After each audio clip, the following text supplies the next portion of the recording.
காஞ்சனாமா என்னமா பண்றீங்க? Customer cotton சேலை எடுத்தாங்கப்பா.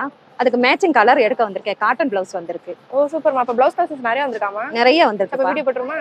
வாங்க வீடியோக்குள்ள போவோம். ஹாய் ஃப்ரெண்ட்ஸ், இப்போ வீடியோவில் பார்த்துருக்காங்க ப்ளவுஸ் பிட் கலெக்ஷன். ஸோ இப்போ பார்த்துருக்க இந்த கலம்கரி ப்ளவுஸ் பார்த்தீங்கன்னா உங்களுக்கு 91 ரூபாயிலிருந்து ரொம்ப சூப்பரான கலர் காம்பினேஷன் கொடுத்துருக்கோங்க. நெக்ஸ்ட் இந்த black and white soft cotton blouse bit பார்த்தீங்கன்னா ஜஸ்ட் 94 ரூபாயிலிருந்தே கொடுத்துருக்கோங்க. அண்ட் இதில் டிசைன்ஸுமே பார்த்தீங்கன்னா நிறைய டிசைன்ஸ் நம்ம ஷாப்பில் அவைலபிளாக இருக்குங்க. அண்ட் நெக்ஸ்ட் இந்த double colour print blouse bit collection பார்த்தீங்கன்னா வெறும் 110 ரூபாயிலிருந்தே கொடுத்துருக்கோங்க. அண்ட் இதில் கலர்ஸுமே பார்த்தீங்கன்னா லைட் அண்ட் டார்க் கலர்ஸ் நிறைய கலர் காம்பினேஷன்ஸ் நம்ம ஷாப்பில் அவைலபிளாக இருக்குங்க. அது மட்டும் இல்லைங்க, இப்போ வீடியோவில் பார்த்துருக்க இந்த எல்லா ப்ளவுஸ் பிட் கலெக்ஷன்ஸுமே பார்த்தீங்கன்னா உங்களுக்கு 100% பியூர் காட்டனில், அதுவுமே 1 மீட்டருக்கு தாராளமாக கொடுத்துருக்கோங்க. ஸோ இது போக நம்ம கிட்ட பார்த்தீங்கன்னா tissue blouse bit collection, designer blouse பிட்னு இந்த மாதிரி எக்கச்சக்கமான கலெக்ஷன்ஸ் நம்ம ஷாப்பில் அவைலபிளாக இருக்குங்க. ஸோ இந்த மாதிரி சூப்பரான கலெக்ஷன் நீங்களுமே பர்ச்சேஸ் பண்ணணும்னு நினச்சிங்கன்னா நீங்கள் நம்ம ஷாப்பை டேரக்ட் விசிட் பண்ணி பர்ச்சேஸ் பண்ணிக்கலாம். அப்படின்னா ஸ்க்ரீனில் தெரியுற வாட்ஸ்அப் நம்பரை கனெக்ட் பண்ணி நீங்கள் ஆன்லைன் ஷாப்பே பர்ச்சேஸ் பண்ணிக்கலாங்க. ஸோ இந்த வீடியோ உங்களுக்கு பிடிச்ச வீடியோக்கு ஒரு லைக் பண்ணிக்கோங்க. Okay guys, by. நெக்ஸ்ட் வீடியோவில் பார்ப்போம். டாடா.